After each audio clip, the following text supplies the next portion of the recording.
La notion de richesse doit souvent être considérée, recadrée.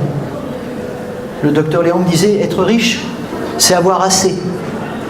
La notion de richesse suffisante. Même le roi est pauvre dans son royaume quand son royaume ne lui suffit pas.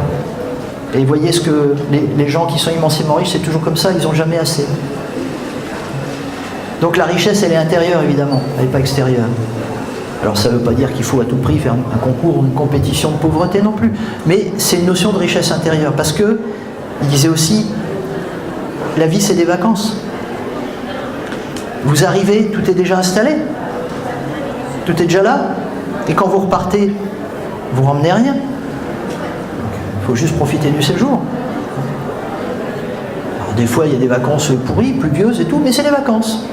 L'esprit est en vacances. Vous voyez, je sais pas, quand je fais la vaisselle en vacances, c'est pas la même que entre midi et 2, je vais au boulot et c'est pourtant toujours de la vaisselle. Mais si l'esprit est en vacances, on est toujours en vacances. Et vacances, vacancy en anglais, c'est vide. Voilà. Donc la notion de richesse, elle est relative également. Forcément, elle est associée à la notion de désir.